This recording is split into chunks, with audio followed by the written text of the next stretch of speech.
Maria Vasquez approached Gabrielle cautiously, the soft rustle of her uniform announcing her presence. "Ms. Wright," she said softly, "would you care for anything else during the remainder of our flight?"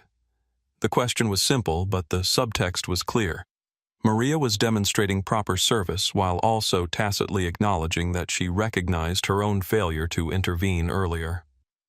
"Just water, thank you," Gabrielle replied, then added, "And Maria, I'd appreciate a word with you before we land." Maria nodded, her expression revealing both anxiety and resignation. "Yes, ma'am. Of course." The soft sound of her retreating footsteps marked her departure. As Maria retreated to the galley, Jessica finally found her voice. The soft rustle of her uniform announced her approach as she moved toward Gabrielle's seat with visible desperation. "Ms. Wright," she began, her voice barely above a whisper, "please reconsider. 12 years of service, surely that counts for something. My mother depends on my income for her assisted living facility. I can't lose this job." Her plea was nakedly self-interested, focused entirely on her own circumstances, rather than acknowledging the harm she had caused. Even now, facing the consequences of her actions, Jessica couldn't see beyond her own needs. The overhead light caught a tear trailing down her cheek, leaving a faint track in her perfectly applied makeup. Gabrielle regarded her steadily, the golden flecks in her eyes seemingly more pronounced in the cabin lighting. "Ms. Rivera, your concern for your mother is understandable. However, you've spent 12 years demonstrating exactly the kind of discriminatory behavior Wright Aviation was founded to eliminate. Your actions today weren't an aberration, they were a revelation of character." Jessica's face crumpled, her professional facade finally cracking completely. The soft sound of her bracelet jingling marked her agitated gesture. "I can change, I can do better. I'll take whatever training—" "This isn't about training," Gabrielle interrupted, her voice still calm but firm. "You've had 12 years of training. You've passed every diversity module with perfect scores. You know exactly what to say and what not to say. This is about who you are when you think there are no consequences for your actions."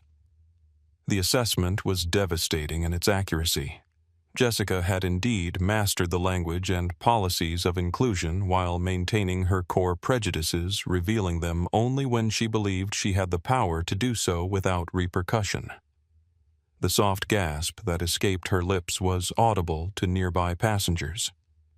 "Your termination is effective upon landing." Gabrielle continued, her voice carrying just enough to be heard by Jessica, but not projecting to the entire cabin. "HR will contact you with details about your final paycheck and benefits transition. I suggest you use this time to consider how you'll explain this situation in future job interviews." It was the end of the conversation, not delivered with cruelty, but with the clear finality that characterized Gabrielle's leadership style.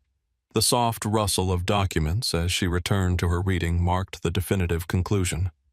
Jessica stood for a moment longer, her earrings perfectly still for the first time since the flight began. Her mouth opened and closed as she searched for words that might change the outcome. Finding none, she finally retreated to the galley, the soft sound of her footsteps marking her departure, the last vestiges of her professional persona crumbling with each step. Richard Donovan, watching this exchange and recognizing that his own turn was coming, made a decision. Rather than waiting for Gabrielle to address him, he would take the initiative. Rising from seat 2C, he approached her with what he believed was dignity, but actually revealed his entitlement. His cologne announced his approach before his footsteps did. "Ms. Wright." He began, his tone formal, but with an undercurrent of condescension. "I think we should discuss this situation privately, executive to executive. What happened today was regrettable, but surely not worth jeopardizing a business relationship that has been profitable for both our companies." His signet ring caught the light as he gestured emphatically. Gabrielle looked up at him, her expression unchanged but her eyes assessing. The golden flecks seemed to intensify as she studied him. "Mr. Donovan, there's nothing to discuss. Your behavior today revealed attitudes that are fundamentally incompatible with Wright Aviation's values. The contract cancellation stands." Donovan's face flushed, the veins in his temples becoming visible. "That's absurdly disproportionate. You're willing to damage both our companies over a simple seating misunderstanding." His voice rose slightly, causing nearby passengers to look up from their devices. "It wasn't a misunderstanding," Gabrielle corrected him, her voice remaining level. "It was a deliberate choice to treat another human being as less worthy of dignity and respect based on your assumptions about who they were. That choice reflects a character and a corporate culture that Wright Aviation will not be associated with going forward." The soft click of her watch against the armrest punctuated her statement. Donovan's mask of civility slipped further. "This is personal vindictiveness, not business judgment. The board will have serious questions about your decision-making when they learn you canceled a multi-million-dollar contract over hurt feelings." His cologne seemed to intensify, with his agitation becoming almost oppressive in the confined cabin space. It was the wrong approach. Gabrielle's expression didn't change, but her voice took on an edge of steel. "Mr. Donovan, I've been reviewing your company's quality control issues for the past month. The discrimination I experienced today simply confirmed what the data was already telling me. Donovan Industries' problems start at the top, with leadership that believes rules and standards apply differently based on who you are and what connections you have." The precision of this assessment struck Donovan like a physical blow. His body actually stiffened, the soft creak of his leather seat marking the sudden tension. His company's recent manufacturing problems had indeed stemmed from his belief that his business relationships would shield him from the consequences of cutting corners. "The board fully supports my authority to terminate contracts with suppliers who fail to meet our standards, both technical and ethical," Gabrielle continued. "In fact, they hired me specifically for my judgment in these matters."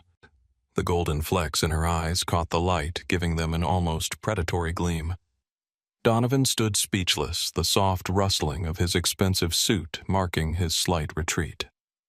The reality of his situation finally penetrating his bubble of entitlement.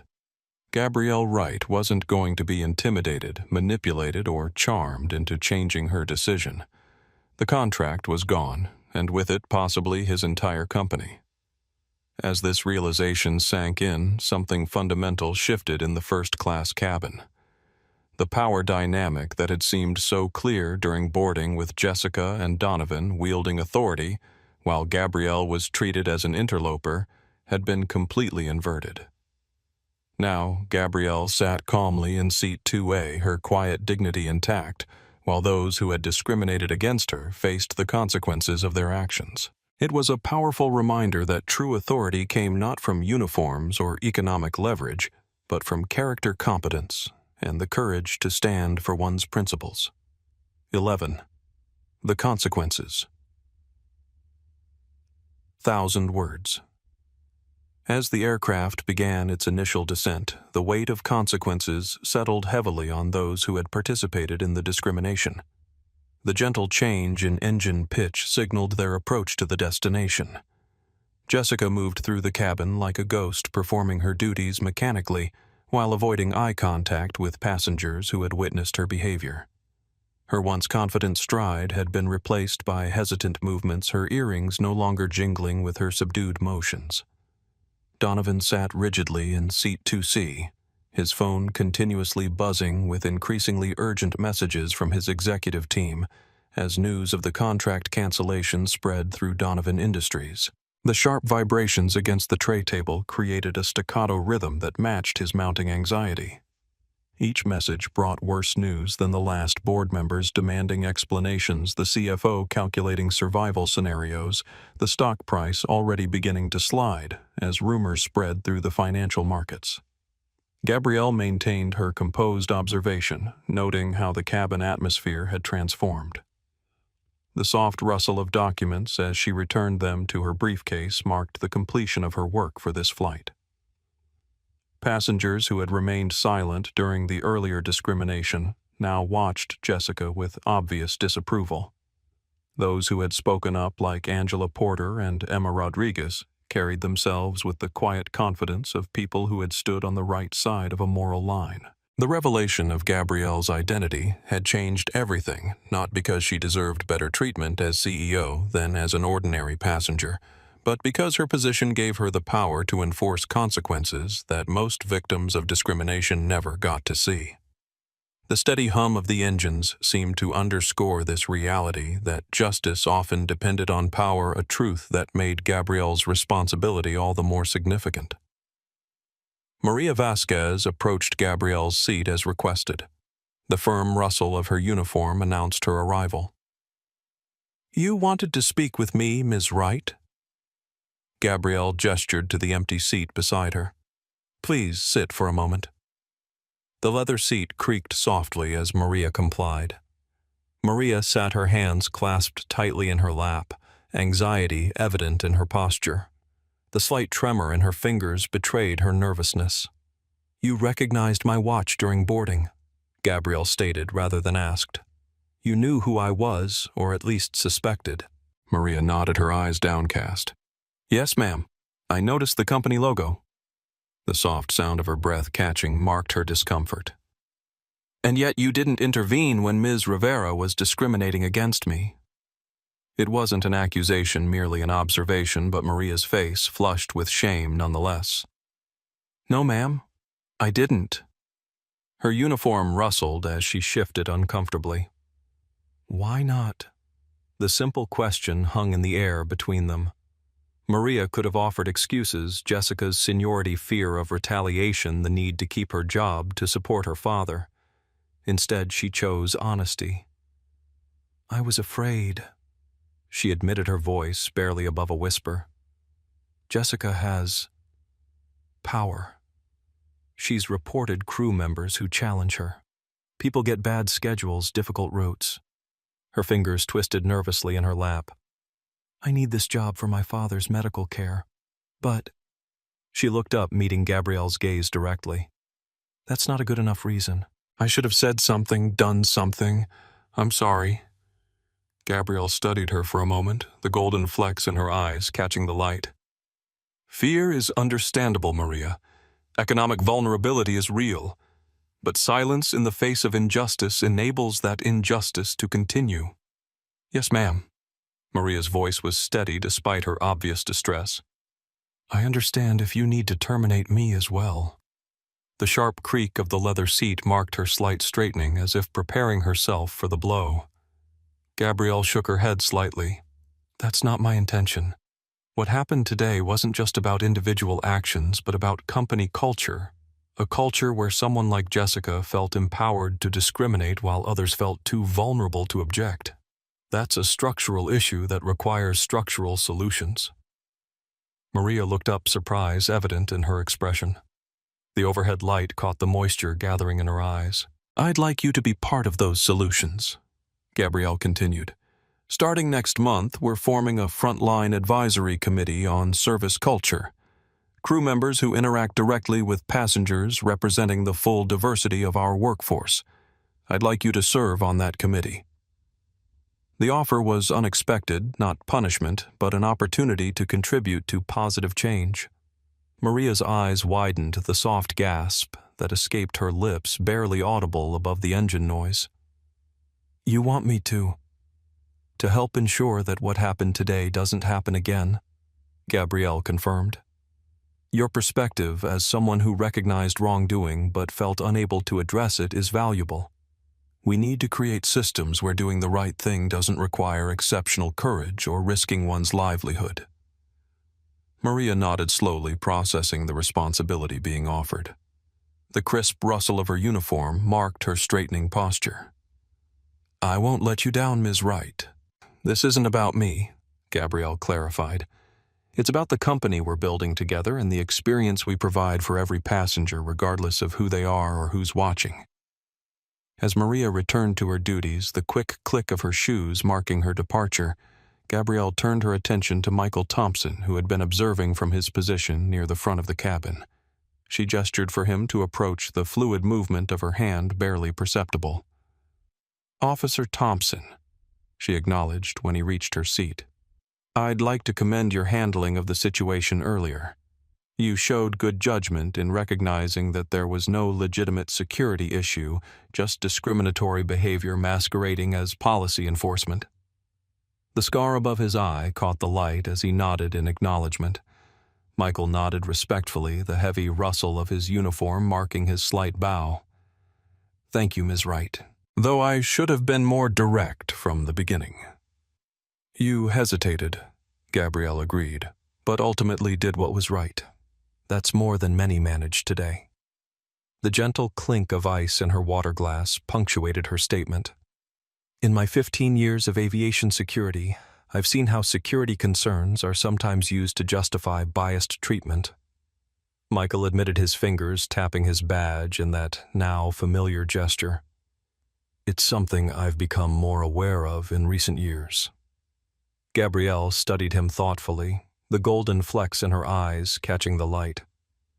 We're restructuring our security training program to address exactly that issue, the misuse of security protocols as a cover for discrimination. I'd like you to consult on that restructuring if you're willing. Like the offer to Maria, it was an opportunity to be part of the solution, rather than simply avoiding being part of the problem. Michael straightened slightly, the firm creak of his leather boots marking the movement. There was recognition of the professional opportunity inherent in the request. I'd be honored, Ms. Wright. As the plane continued its descent, the noticeable change in cabin pressure causing ears to pop throughout the aircraft, Gabrielle turned her attention to the passengers who had spoken up during the incident. She approached Angela Porter first, the subtle rustle of her suit marking her movement to the aisle. Ms. Porter, she said, acknowledging the woman who had been recording the discrimination. Thank you for documenting what happened today. It takes courage to stand up in these situations. The bright jingle of Angela's silver hoop earrings punctuated her nod of acknowledgement. Angela nodded, meeting Gabrielle's gaze with the recognition that comes from shared experience. As another black woman in business, I couldn't stay silent. I've been in similar situations too many times. Her earrings caught the light as she tilted her head slightly. I understand you're in marketing, Gabrielle noted, having overheard Angela's earlier conversation with another passenger. Yes, brand strategy for consumer tech companies. Angela confirmed, the crisp rustle of her blazer marking her slight shift in posture. Gabrielle reached into her suit pocket and extracted a business card, simple, elegant, with just her name and contact information. The sharp sound of the card sliding from her pocket was barely audible. Wright Aviation's marketing department is developing a campaign focused on inclusive travel experiences. Your perspective would be valuable. If you're interested, contact my office next week. Angela accepted the card with a nod of appreciation, the gentle brush of her fingers against the premium cardstock marking the transaction. She recognized that this wasn't mere politeness, but a genuine professional opportunity stemming from her willingness to stand against injustice. Next, Gabrielle approached Emma Rodriguez, the teenage passenger who had spoken up with such moral clarity. Young lady, she said warmly, I want to thank you for your courage earlier. Speaking up when adults are behaving badly isn't easy. The quick creak of Emma's seat marked her straightening posture in response to the recognition. Emma blushed slightly, her fingertips tapping nervously against her phone screen. My mom always says silence is the same as agreement, and I didn't agree with how they were treating you. Your mother has taught you well, Gabrielle observed. What are you interested in studying when you finish school? The steady hum of the engines provided a background to their conversation. Business, actually, Emma admitted. I want to start a company someday that does good things while making money. Is that possible? Her youthful earnestness was evident in the slight lean forward as she asked the question. Gabrielle smiled, her first genuine smile of the flight. The expression transformed her face, illuminating the golden flecks in her eyes. Not only possible but necessary, Wright Aviation offers scholarships for young people interested in aviation business careers. Here's my card. Have your mother contact my office if you'd like to learn more about our internship programs for high school students." Emma's eyes widened as she accepted the card, the excited gasp of her surprise barely audible above the cabin noise. "Thank you, Ms. Wright, I will—" The rapid tap-tap-tap of her fingers resuming on her phone screen marked her immediate documentation of the opportunity. The Morgans received similar recognition for their eventual intervention, though Gabrielle gently noted that earlier action might have changed the course of events significantly. It was a reminder that moral responsibility didn't diminish with age or status. The rhythmic click of Eleanor's pearl necklace punctuated their conversation, a physical reminder of their shared understanding. As the aircraft made its final approach, the urgent increase in engine pitch signaling their imminent landing, Jessica made one last desperate attempt to salvage her situation.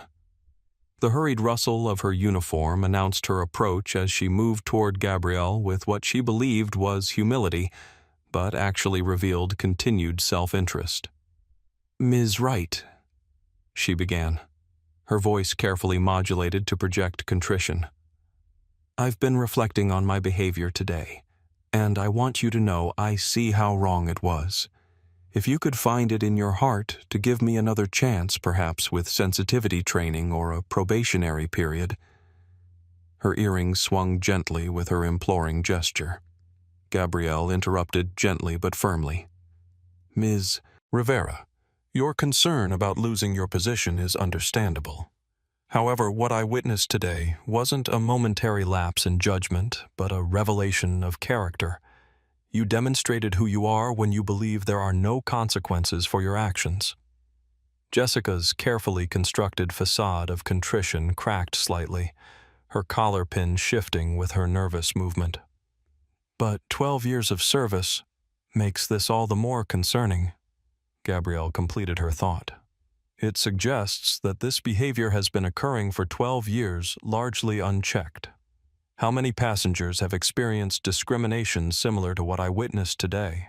How many flight experiences have been marred by your personal judgments about who belongs in which cabin?" Jessica had no answer to that, because the truth that she had indeed been treating passengers differently based on her personal biases for years was indefensible. The sharp sound of her breath catching marked her recognition of this reality. "Your termination stands," Gabrielle concluded. "HR will contact you with details about your final compensation and benefits transition." With that, she returned to her seat for landing, leaving Jessica standing in the aisle, her last appeal rejected not out of cruelty but out of a clear-eyed assessment of accountability. The heavy thump of the landing gear deploying underscored the finality of the decision. Richard Donovan, watching this exchange, made one final attempt to salvage his company's contract. As the aircraft touched down and taxied toward the gate, the powerful deceleration pushing them slightly forward in their seats, he approached Gabrielle with what he believed was a reasonable business proposition. "Ms. Wright."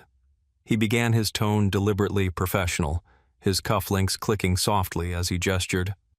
"I understand that today's incident was regrettable. But surely we can find a compromise that acknowledges the mistake without destroying a valuable business relationship. Perhaps a public apology, a charitable donation to a cause of your choosing." He was attempting to reframe the situation as a PR problem rather than a fundamental ethical breach, something that could be managed with the right gestures rather than requiring actual accountability. The overhead light caught the sheen of sweat that had formed on his forehead, despite his attempt at composed professionalism. Gabrielle looked at him directly, her gaze unwavering. "Mr. Donovan, this isn't about public relations. It's about whether Wright Aviation chooses to do business with companies whose leadership demonstrates the values we've witnessed today."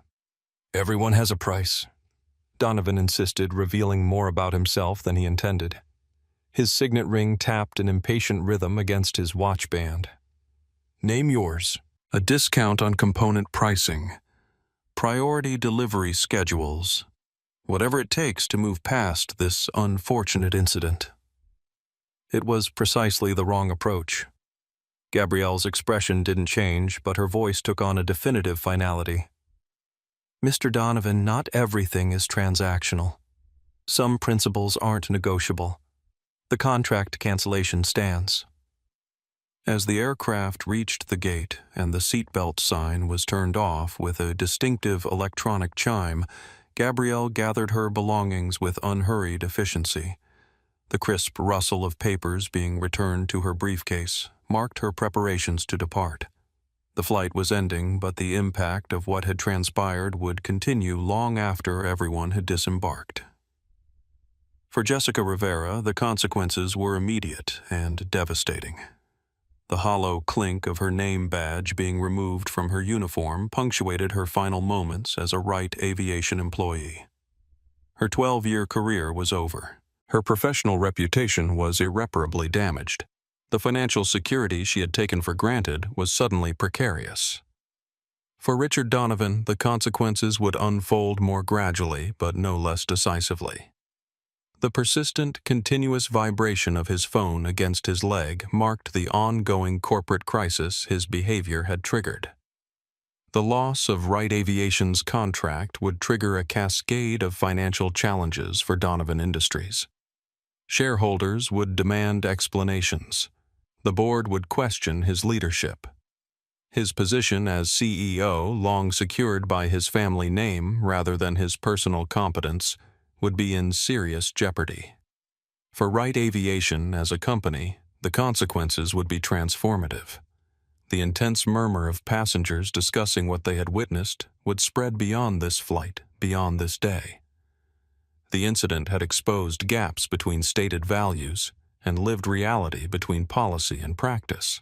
Addressing those gaps would require substantive changes in hiring, training, accountability systems, and corporate culture. As Gabrielle prepared to disembark, she reflected on the broader significance of what had occurred.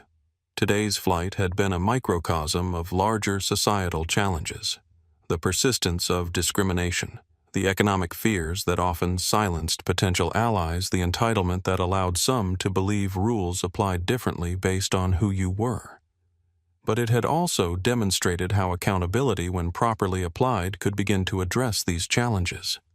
Not through performative gestures or empty policies, but through clear consequences for actions that violated fundamental principles of human dignity and respect. That was the legacy Gabrielle intended to leave at Wright Aviation, not just a successful company, but one that contributed to a more just and equitable world. Today's flight, painful as it had been to experience personally, had provided valuable insight into how much work remained to be done. As she walked toward the exit, the firm sound of her heels on the cabin floor marking her departure, Gabrielle nodded respectfully to Captain Ramirez, who stood at the cockpit door. "Thank you, Captain, for everything." Ramirez straightened slightly, the sharp rustle of her uniform marking her movement. She acknowledged both the gratitude and the implicit recognition of her intervention during the flight. "Just doing my job, Ms. Wright." "No," Gabrielle corrected gently, the golden flecks in her eyes catching the light one final time. "You were doing what was right." "There's an important difference."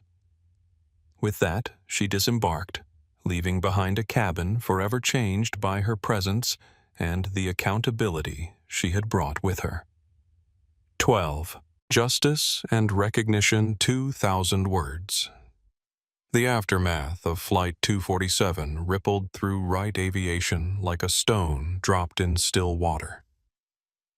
By the time Gabrielle Wright reached her office the following Monday morning, the incident had transformed from a personal experience of discrimination to a watershed moment for the company's culture.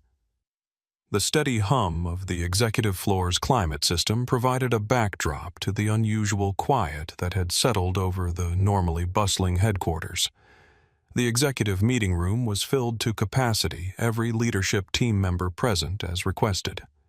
The occasional soft clearing of throats punctuated the silence as they awaited their CEO's arrival.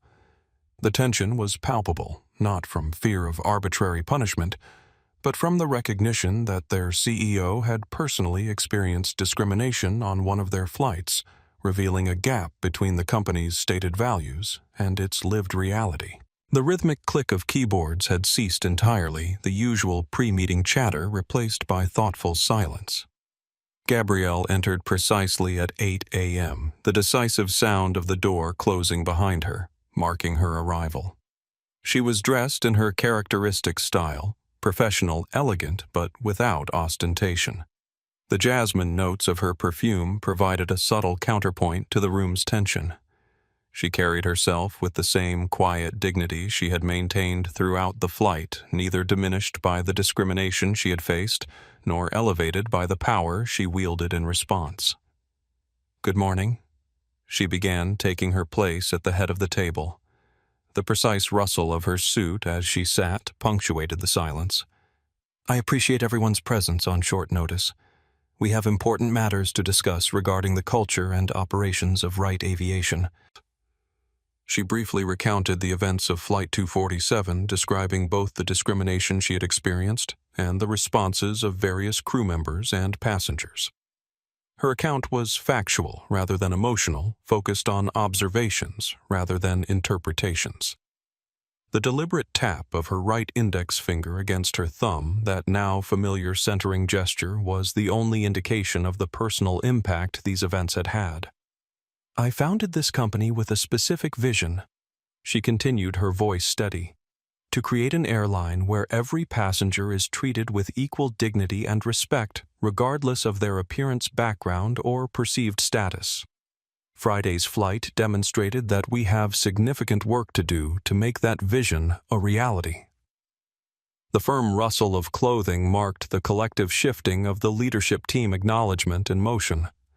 Heads nodded around the table. There was no defensiveness, no attempt to minimize what had occurred or suggest it was an isolated incident. The leadership team understood the seriousness of what had happened and their collective responsibility to address it. The resolute click of a pen being set down punctuated their silent acknowledgement. "This isn't just about terminating one flight attendant or canceling one supplier contract." Gabrielle emphasized the golden flecks in her eyes catching the light. "Those were necessary responses to specific behaviors, but they don't address the underlying issues that allowed those behaviors to develop and persist unchecked." She outlined a comprehensive action plan that had been developed over the weekend, not just a reactive response to a single incident, but a proactive strategy to transform Wright Aviation's culture from the ground up. The decisive tap of her finger against a tablet screen marked the transition to the detailed presentation. "First, we're revising our hiring processes to better screen for genuine commitment to inclusive service, not just technical qualifications or performative agreement with diversity statements." HR executives nodded, the brisk rustle of their clothing marking their movement. They were already considering how to implement this directive, minds racing, with possibilities for behavioral interviewing techniques and scenario-based assessments. Second, we're overhauling our training programs to focus on practical scenarios and ethical decision-making rather than abstract principles or compliance checkboxes. The training director made notes rapidly, the deliberate scratch of pen against paper marking her engagement. She recognized both the challenge and the opportunity in this directive, moving beyond traditional check-the-box diversity training to something that would genuinely change behavior. Third, we're establishing a frontline advisory committee composed of crew members who interact directly with passengers daily. They'll report regularly on service culture issues with direct access to leadership without fear of retaliation. This announcement generated particular interest, the concentrated murmur of approving whispers rippling through the room. It represented a structural change that would elevate voices traditionally excluded from decision-making processes. The purposeful tap of fingers against tablets marked the noting of this significant development. Fourth, we're implementing a comprehensive accountability system with clear consequences for discriminatory behavior, regardless of an employee's seniority or technical competence. The legal team exchanged glances, the quick rustle of their clothing marking their subtle communications. They were already considering how to structure this system to be both fair and effective, balancing due process with clear consequences. Finally, and perhaps most importantly, we're launching a company-wide conversation about what it truly means to embody Wright Aviation's values, not just in official communications or when executives are watching, but in every interaction with every passenger every day. The sharp click of her watch against the table punctuated this final point. Gabrielle paused, letting the significance of these changes sink in. The persistent hum of the climate system filled the momentary silence. Then she addressed the unspoken question in the room. You may be wondering why I didn't identify myself immediately when the discrimination began. Why I allowed the situation to unfold rather than using my position to prevent it. Her right index finger tapped twice against her thumb, that subtle centering gesture now recognized by everyone present. She looked around the table, making eye contact with each executive. The collective rustle of clothing marked their attention, all eyes focused on their CEO. I conduct these incognito inspections precisely to see how our employees behave when they don't know who's watching, when they're making decisions based on their own values rather than external oversight. What I witnessed on Friday wasn't just one employee's bias. It was a reflection of gaps in our hiring, training, and accountability systems that allowed that bias to manifest unchecked. This perspective shifted the focus from individual blame to collective responsibility, not excusing Jessica Rivera's behavior, but recognizing that it had flourished within an organizational context that each person in the room had helped create. The thoughtful sighs punctuated this realization. As leaders, Gabrielle continued, we're responsible not just for stating values, but for building systems that ensure those values are lived in practice. Friday's flight showed us that we have significant work to do in that regard. The golden flecks in her eyes caught the light as she gazed around the table. The meeting continued for 3 hours with detailed discussion of implementation strategies for each aspect of the action plan. The persistent scratch of pens on paper, tap of fingers on tablets, and occasional clink of water glasses marked the productive exchange of ideas. By the time it concluded, Wright Aviation had charted a new course, not just responding to a single incident, but committing to fundamental changes in how the company operated. As the executives filed out, the brisk rustle of their clothing and click of their shoes marking their departure, Gabrielle asked Captain Isabella Ramirez to remain behind. The captain's uniform rustled crisply as she complied, standing at parade rest near the conference table. Once they were alone, Gabrielle's formal demeanor softened slightly. Isabella, she said, using the captain's first name for the first time that day. I wanted to thank you personally for your intervention on Friday's flight. You demonstrated exactly the kind of leadership I hope to foster throughout Wright Aviation. Ramirez nodded, accepting the acknowledgement with professional grace. Her uniform badge caught the light as she shifted her stance slightly. I should have acted sooner, she admitted. When I first noticed the tension during boarding, I prioritized flight preparations over investigating the situation fully. You made a judgment call based on the information you had, Gabrielle responded. When you returned to the cabin and observed directly, you took appropriate action. That's what matters. The purposeful tap of her finger against the conference table punctuated her assessment. What will happen to Wilson? Ramirez asked, referring to her co-pilot who had remained silent despite overhearing the discrimination during boarding.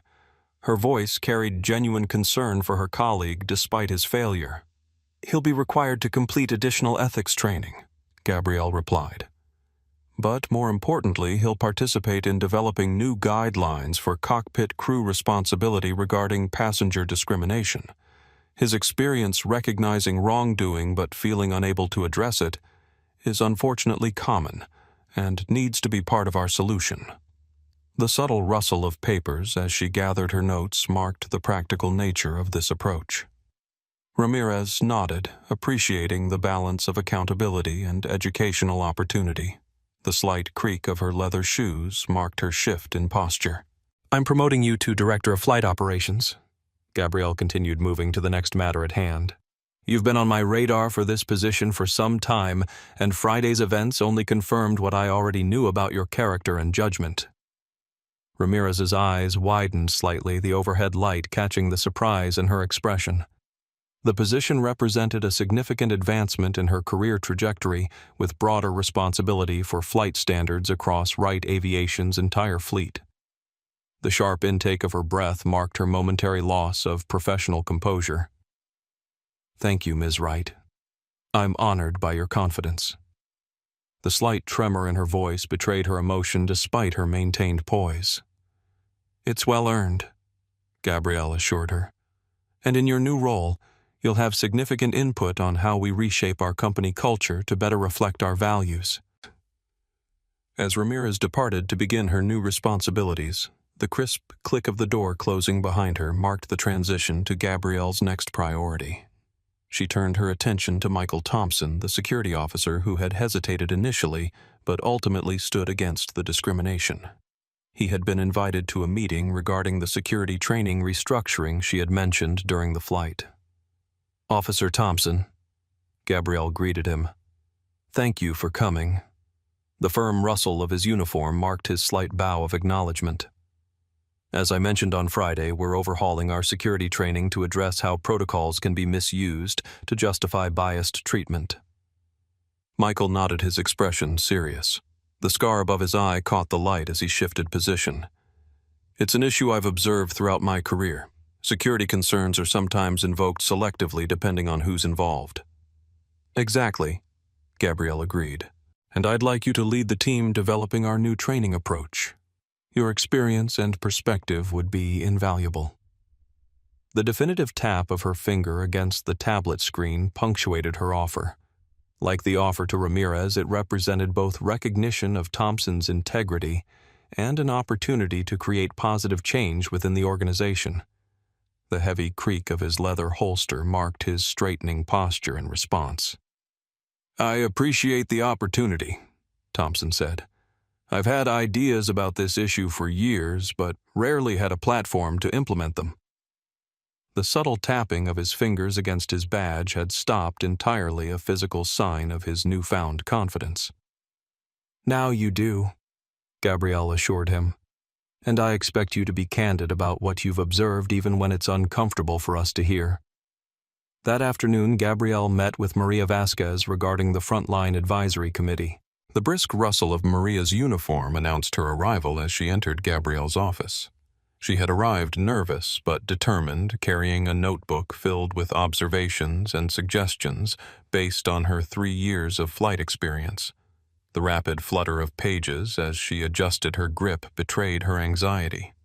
"Ms. Wright," she began hesitantly, "I've been thinking about what you said regarding crew members who recognize wrongdoing but feel unable to address it. That describes so many of us."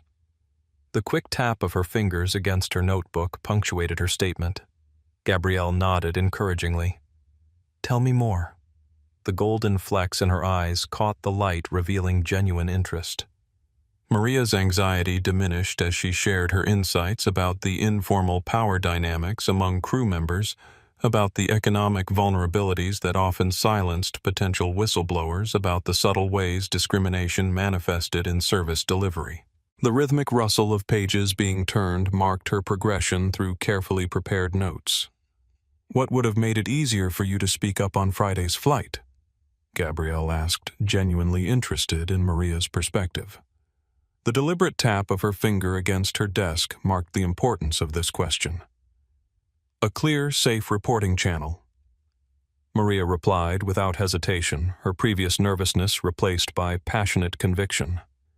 "If I'd had a way to alert someone about what was happening without confronting Jessica directly, someone with authority who could intervene without revealing who reported the issue, I would have used it immediately." The firm thump of her hand on the notebook emphasized her point. It was exactly the kind of practical insight Gabrielle had hoped for, something that couldn't be derived from executive-level discussions, but required the perspective of someone on the front lines. The appreciative nod of her head marked her recognition. "That's precisely why this committee is so important," Gabrielle affirmed. "You understand challenges that might not be visible from leadership positions." By the end of their meeting, Maria had been named co-chair of the Frontline Advisory Committee with responsibility for recruiting diverse representatives from throughout Wright Aviation's cabin crew ranks. The resolute click of Gabrielle's pen as she signed the official authorization marked this significant promotion. Later that week, Gabrielle fulfilled her promise to Angela Porter, the passenger who had documented the discrimination on Flight 247. Over lunch at Wright Aviation's headquarters, they discussed the marketing campaign focused on inclusive travel experiences. The rhythmic clink of silverware against fine china provided a backdrop to their conversation. The challenge, Angela explained, her silver hoop earrings catching the light as she gestured emphatically, is avoiding performative diversity that merely checks boxes while actually addressing the real pain points that marginalized travelers experience.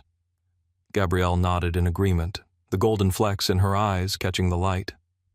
Exactly. I don't want advertising that presents an idealized version of inclusive travel that doesn't match the actual passenger experience. What if the campaign was built around accountability? Angela suggested, the sharp tap of her finger against the table marking her excitement. Not promising perfection, but committing to addressing issues when they arise. That honesty would differentiate Wright Aviation from competitors who make vague promises about inclusion without specific commitments. The conversation continued, two Black women in business sharing insights drawn from personal experience as well as professional expertise. The melodic clink of coffee cups being refreshed punctuated their exchange of ideas. By the end of lunch, Angela had been offered a consulting contract to help shape Wright Aviation's marketing approach, not as a token diverse voice, but as a strategic partner with valuable perspective.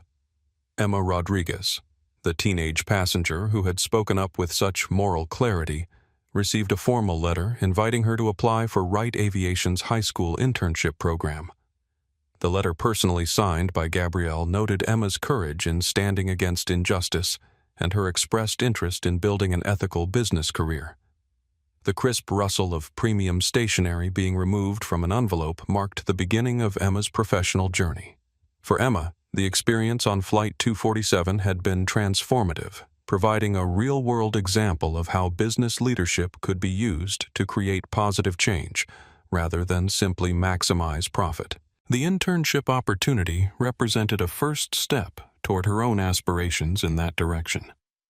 Even the Morgans, the elderly couple who had eventually spoken up, received recognition for their intervention. A handwritten note from Gabrielle acknowledged their willingness to stand against injustice, noting that moral courage was not limited by age or circumstance.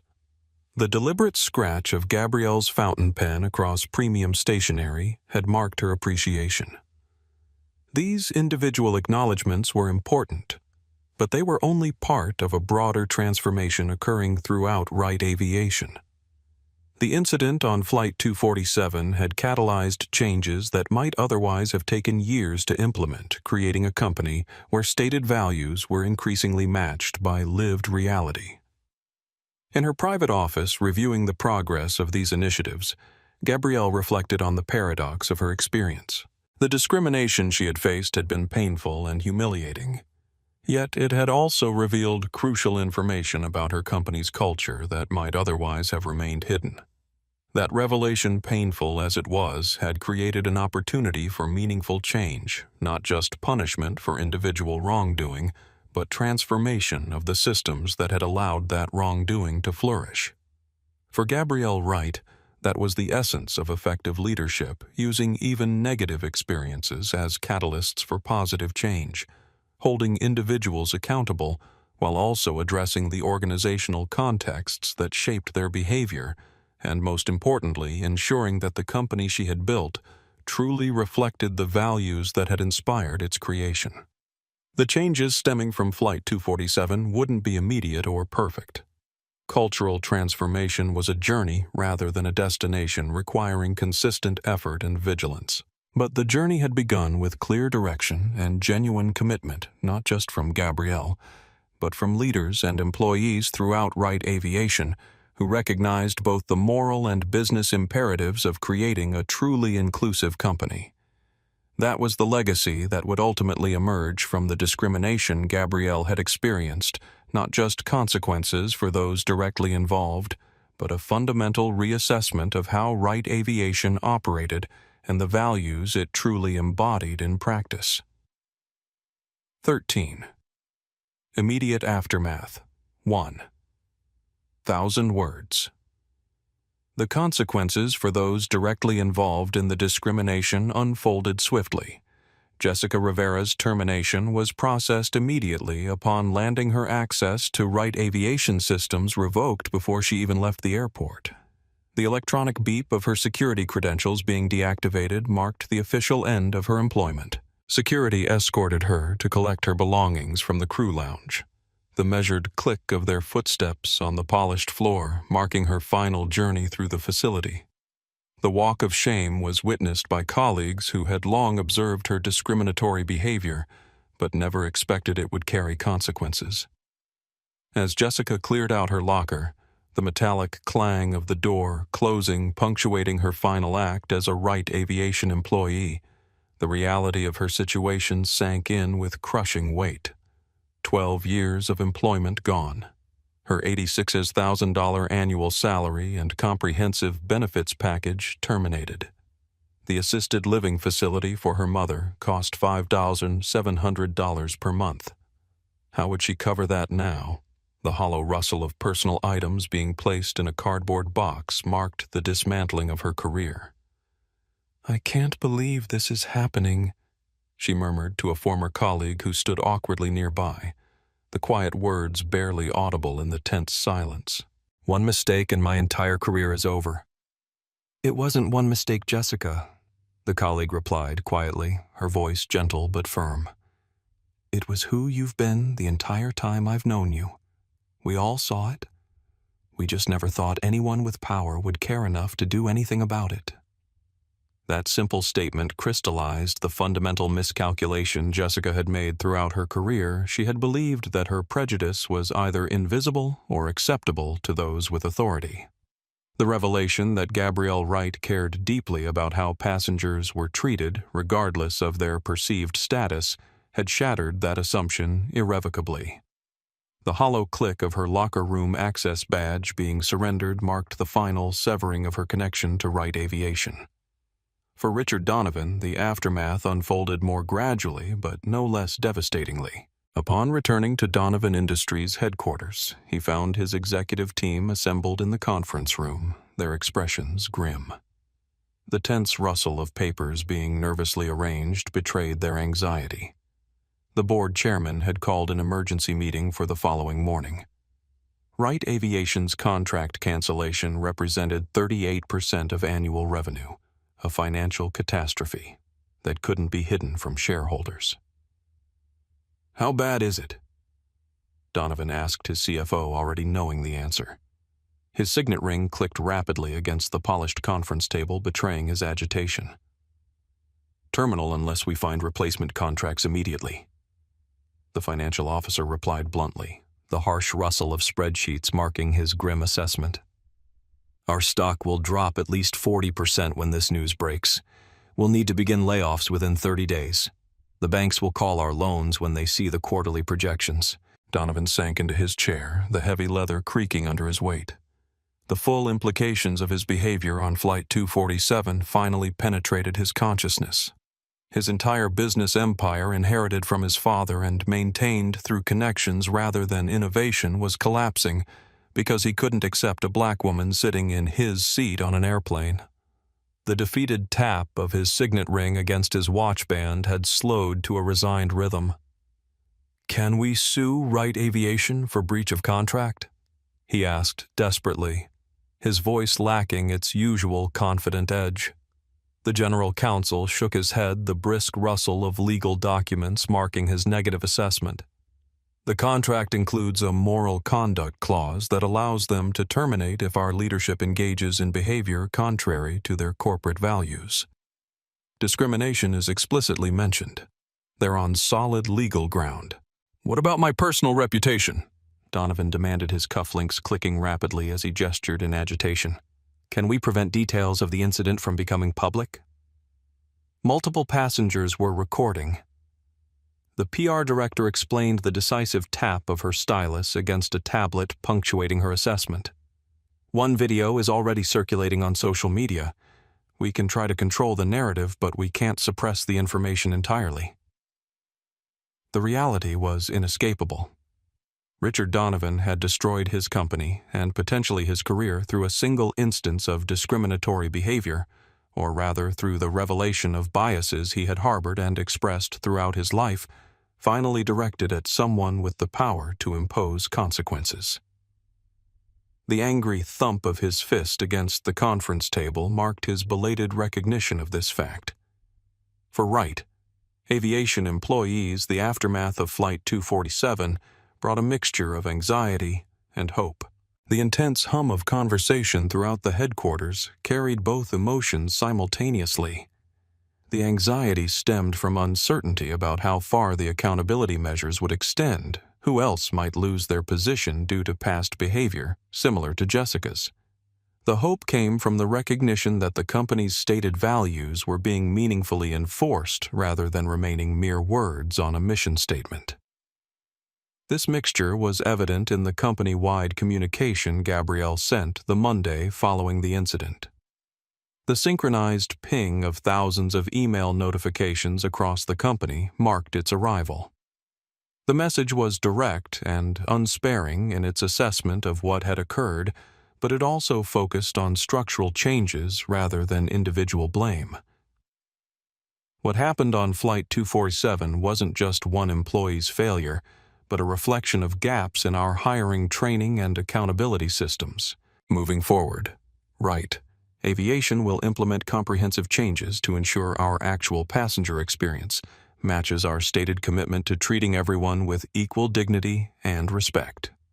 The message outlined the specific initiatives being launched, from revised hiring processes to the Frontline Advisory Committee, emphasizing that these changes weren't punitive but constructive, designed to build a stronger company that truly lived its values rather than merely claiming them. For most employees, this framing transformed anxiety into engagement. The energetic hum of conversation shifted from worried whispers to productive exchanges. Rather than fearing arbitrary punishment for past mistakes, they saw an opportunity to participate in meaningful improvement of the company culture. The Frontline Advisory Committee received over 200 applications within the first week, the steady electronic chime of submissions marking the enthusiastic response from crew members eager to contribute their perspectives to this transformation.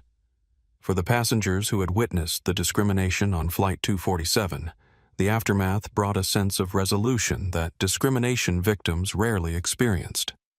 Angela Porter received regular updates on Wright Aviation's marketing transformation, along with a formal consulting contract to contribute her expertise to that process. The resolute rustle of the premium paper contract being signed marked the beginning of this professional partnership. Emma Rodriguez proudly shared her internship invitation with her social studies class, using it as the basis for a presentation on corporate social responsibility. The surprised gasps of her classmates punctuated her account of meeting a billionaire CEO and standing against injustice. Even the Morgans found meaning in the experience, sharing the story with friends in their retirement community and emphasizing the importance of speaking up against injustice regardless of age. "You're never too old to stand for what's right," Harold told a neighbor who asked about the incident. "And sometimes your voice makes more difference than you might expect." For Captain Isabella Ramirez, the aftermath brought new responsibilities as Director of Flight Operations, with authority to reshape training and accountability systems for all Wright Aviation pilots. The authoritative click of her new office door closing marked her entrance into senior leadership. Her first initiative was a mandatory session on crew responsibility during incidents of passenger discrimination, using Flight 247 as a case study while protecting the identities of those involved. Michael Thompson began developing the revised security training program, drawing on his 15 years of experience to address how bias could influence the application of safety protocols. The deliberate scratch of his pen across a whiteboard marked the development of new training scenarios. His first presentation to Wright Aviation's security team was titled "Safety Without Prejudice, Maintaining Security While Ensuring Dignity for All Passengers." Maria Vasquez embraced her co-chair role on the Frontline Advisory Committee, collecting perspectives from crew members throughout the Wright Aviation network and synthesizing them into actionable recommendations. The purposeful tap of her fingers on her tablet marked her documentation of these diverse voices. Her experience on Flight 247, recognizing wrongdoing but feeling unable to address it, informed the committee's first major initiative, an anonymous reporting system for crew members to flag discriminatory behavior without fear of retaliation. These immediate aftermath activities represented just the beginning of Wright Aviation's transformation, the first steps in a journey toward becoming a company where stated values were consistently matched by lived reality, where every passenger truly received equal respect regardless of appearance or perceived status, and where employees at all levels felt empowered to uphold those values even when no executives were watching. 14. Epilogue. 1,000 words. 6 months after the events of Flight 247, the ripple effects continued to spread through lives and organizations forever changed by that single journey. Jessica Rivera sat in the break room of a regional charter service staring at her phone where a news alert announced Wright Aviation's latest achievement: the company had been named Most Inclusive Airline by a leading industry publication with specific praise for its comprehensive approach to ensuring equal treatment for all passengers. The persistent ping of new message notifications provided a counterpoint to her thoughts. The article mentioned the watershed moment 6 months earlier that had catalyzed the company's transformation, a discriminatory incident that had revealed gaps between stated values and actual passenger experience. While Jessica wasn't mentioned by name, she recognized herself in the carefully anonymized description of a senior flight attendant whose treatment of passengers revealed unconscious bias that had gone unchecked for years. The bitter sigh that escaped her lips was barely audible in the quiet break room. Her new position paid less than half what she'd earned at Wright Aviation. The benefits were minimal, covering only basic health care with no vision or dental. Her mother had been moved to a state-subsidized facility that provided adequate but far less comfortable care than her previous arrangement. The stiff rustle of her uniform polyester, now not the premium wool blend of Wright Aviation, marked her diminished professional status. More painfully, Jessica's professional standing had collapsed completely. Once respected as a senior flight attendant with valuable experience, she was now relegated to the industry's margins, working routes no one else wanted for a company that represented a significant step backward in her career. The harsh creak of the plastic break room chair beneath her weight seemed to mock her former first-class status. "You should be thankful you found any aviation position," her new supervisor had told her bluntly during hiring the harsh fluorescent break room lights, emphasizing his unsympathetic expression. "Most airlines won't touch you after what happened at Wright." The most difficult aspect wasn't the financial consequences, but the way the incident had forced Jessica to confront truths about herself she had long avoided. In quiet moments of painful honesty, she had to acknowledge that her behavior on Flight 247 hadn't been an aberration, but a revelation of attitudes she had harbored throughout her career, attitudes that had harmed countless passengers who lacked Gabrielle Wright's power to impose consequences. The irritated tap of her fingernail against her phone screen marked her discomfort with this realization. That recognition brought no redemption or growth, just the bitter understanding that she had sabotaged her own career through biases she still struggled to acknowledge fully, even to herself. The mechanical hum of the break room refrigerator provided a backdrop to her regrets. For Richard Donovan, the aftermath had been equally devastating, but with an unexpected turn. Donovan Industries had indeed lost 42% of its stock value when Wright Aviation's contract cancellation became public. The formal rustle of resignation papers marked his forced departure from the company his father had built. The board had demanded his resignation, installing a new CEO focused on rebuilding the company's reputation and client relationships.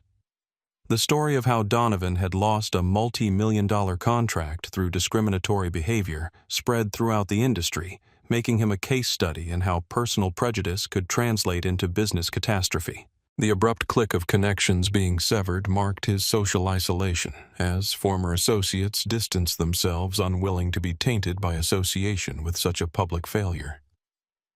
Yet from this professional collapse came something unexpected, a genuine personal reckoning.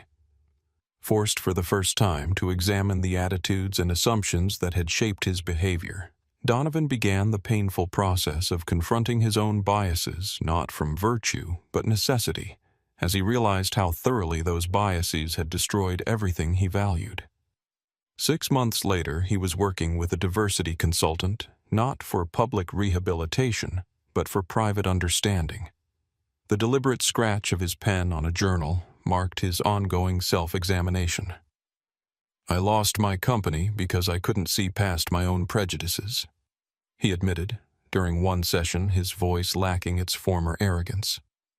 "I need to understand why not to save my career, but to avoid being that person anymore." It was a small step on a long journey, but it represented something few would have predicted: the possibility that consequences properly applied could catalyze genuine change, even in those who had seemed most resistant to it. The thoughtful rustle of pages turning in his personal journal marked this unexpected transformation.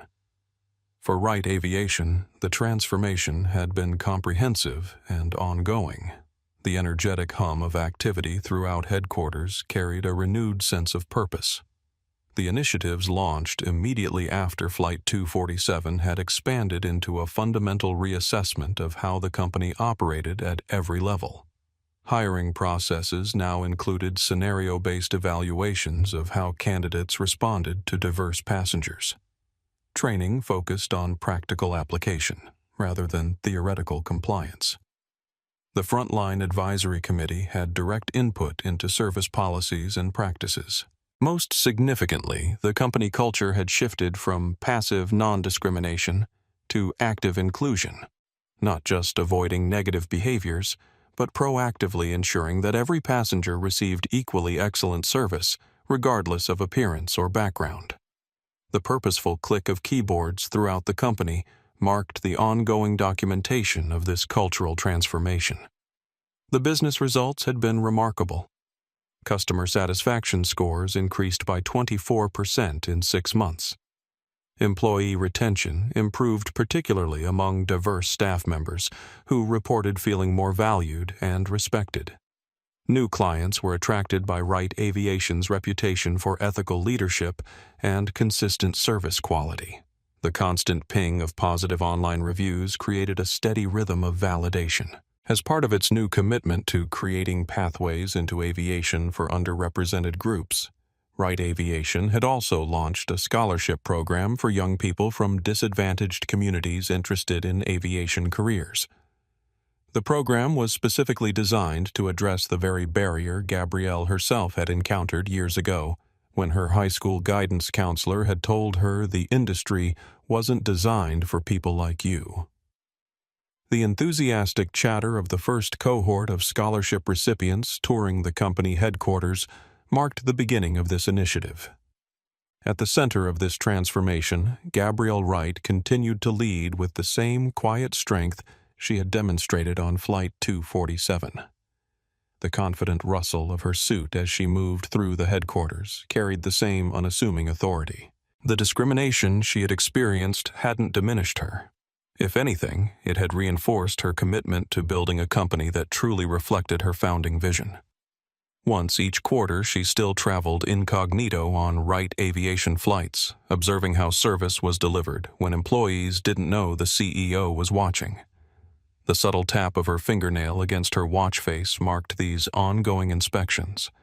The difference now was dramatic, not perfect, but significantly improved, with crew members demonstrating the inclusive approach that had become integral to the company culture rather than merely stated in its policies. For the others whose paths had crossed on Flight 247, life continued with the quiet influence of that shared experience. Captain Isabella Ramirez excelled in her role as Director of Flight Operations, implementing training reforms that became models for the industry. The authoritative rustle of her uniform, now adorned with the additional stripes of her new position, marked her elevated status within the company. Michael Thompson's security training program was adopted by 3 other airlines, recognizing its effectiveness in maintaining safety while ensuring dignity for all passengers.